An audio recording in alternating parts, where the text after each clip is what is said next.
Salut les timbrés! Bienvenue sur cette nouvelle vidéo du Rendez-vous des timbrés. Aujourd'hui, voyage au fin fond de l'État d'Australie occidentale, dans la principauté de la rivière Hutt, au début des années 1970. Si l'Australie vous intéresse, n'hésitez pas à aller dans la playlist Australie pour y découvrir toutes les vidéos sur le sujet. En cas de besoin, vous pouvez regarder l'épisode numéro 1 consacré à la terminologie de la philatélie. Je ne vous en dis pas plus. Bonne vidéo à tous. Information philatélique. Le blog présenté dans cette vidéo fait partie de mon thème sur l'Australie, et plus précisément du sous-thème Histoire. Il a été mis en vente dans la principauté de la rivière Hutt le 21 avril 1974.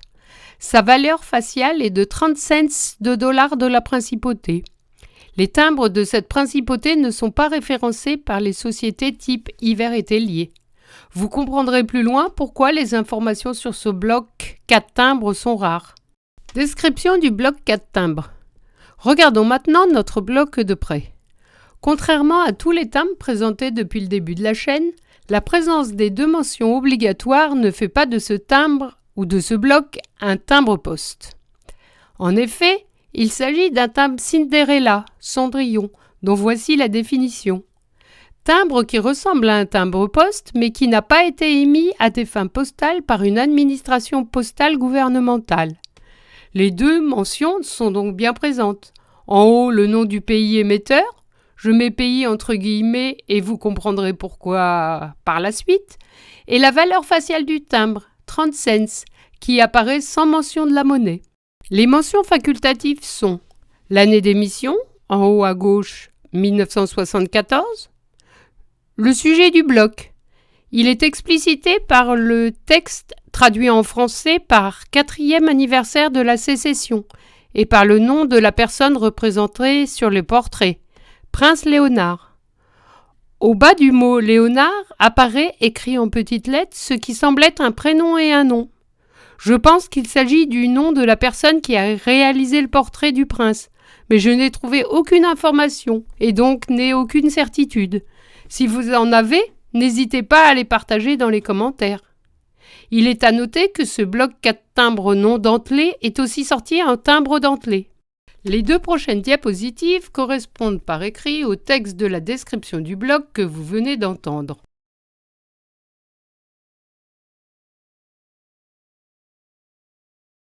Création et histoire de la principauté. Nous sommes dans les années 1960 en Australie occidentale, à 525 km au nord de Perth et à 40 km au nord-ouest de Northampton. Leonard Castley, agriculteur australien, a acheté en 1965 une parcelle de terre pour y produire du blé.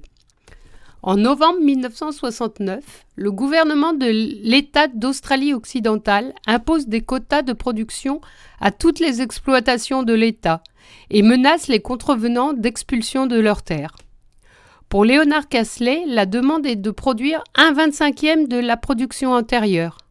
Celle-ci ne lui permet plus de vivre décemment, de payer ses traites des crédits réalisés pour acheter le matériel. L'agriculteur décide de refuser et fait appel de cette décision, d'abord auprès des instances administratives et gouvernementales de l'État, puis celles de la Fédération, sans succès. Sa requête monte alors jusqu'au gouverneur général d'Australie, représentant de la reine d'Angleterre dans le pays. Celui-ci refuse d'intercéder. Un dernier appel est possible à Leonard Castley auprès de la reine d'Angleterre Élisabeth II, chef de l'État fédéral australien.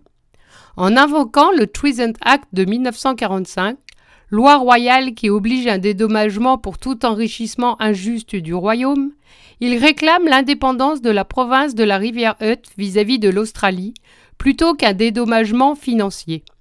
Le 21 avril 1970, l'indépendance est proclamée par un conseil des résidents de l'exploitation. Les principaux hommes d'État australiens, du chef du gouvernement d'Australie occidentale au gouverneur général d'Australie, reçoivent un texte identique les informant que la province de Hutt River, du nom d'une rivière qui la traverse, doit désormais être considérée comme indépendante. En 1971, Leonard Castley est nommé par ce même conseil prince de la province de la rivière Hutt, Léonard Ier. La province devient principauté. En 1976, la poste australienne commence à refuser d'acheminer le courrier vers la principauté et les services fiscaux à demander le paiement des divers impôts et taxes. Le 2 décembre 1977, le prince Léonard Ier déclare officiellement la guerre à son voisin australien. Celle-ci ne dure que quelques jours et ne donne lieu à aucun coup de feu, à aucune effusion de sang. Quelques autres faits marquants de l'histoire de la principauté. À partir de 1988, le cadre juridique de la principauté évolue avec l'adoption de plusieurs textes. Vous pouvez les lire sur le site officiel de la principauté dont vous trouverez le lien en description. En 1988 aussi, la principauté se dote d'une armée. En 2004, des entreprises de tout pays sont enregistrées dans la principauté, moyennant finance, ce qui leur permet de produire et de commercialiser des produits interdits dans leur pays.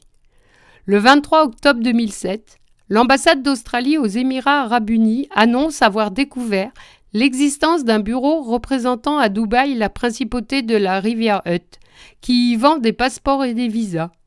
N'étant pas reconnu par l'Australie, ceci est illégal. Un an après, 2 résidents français sont arrêtés à Dubaï pour cette activité. Certains médias parlent de 13 bureaux dans le monde et d'environ 13 000 personnes ayant le passeport.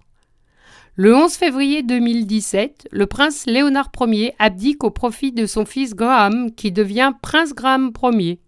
En juin 2017, Leonard Castley est condamné par la Cour suprême d'Australie occidentale à payer 2,7 millions de dollars d'impôts impayés. Malgré les discussions avec le gouvernement australien et après la fermeture des frontières empêchant les touristes de venir, le 3 août 2020, le prince Graham Ier et son gouvernement annoncent la dissolution de la principauté de la Rivière Hutt et sa réintégration au Commonwealth d'Australie. La propriété est aussi vendue pour éponger les dettes. L'histoire a donc duré 50 ans. Si elle a pu durer si longtemps, c'est aussi grâce à la bienveillance des autorités locales et fédérales australiennes, qui ne pouvaient toutefois pas ignorer le non-paiement des impôts et la vente des passeports et visas à l'étranger. Le service postal et la philatélie. Le Royal Hutt Postal Service a été créé pour assurer les services d'expédition et de la livraison du courrier dans la principauté. C'est l'un des premiers services gouvernementaux qui fut créé lors de la sécession de la province. Un bureau de poste existe aussi sous son autorité. Le 15 novembre 1973, la principauté de la Rivière Hutt émet sa première émission de timbres, dont le sujet est les fleurs sauvages. Elle est aussi éditée quelques 5 mois plus tard en bloc feuillé 4 timbres non dentelés. Depuis, une soixantaine de séries, soit environ 220 timbres, ont été émises.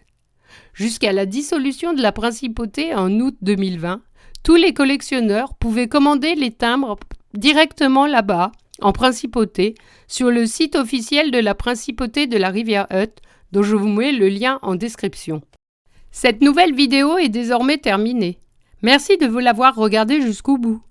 Vous l'avez peut-être constaté quand vous démarrez ma vidéo, vous pouvez soit la regarder, soit l'écouter, soit faire les deux. L'idée est que, où que vous soyez, vous puissiez. Si cette vidéo vous a plu, n'hésitez pas à vous abonner si ce n'est pas déjà fait, à cliquer sur la cloche pour être notifié des prochaines vidéos, à cliquer sur le petit pouce vers le haut et à laisser un commentaire. À très vite pour un prochain épisode.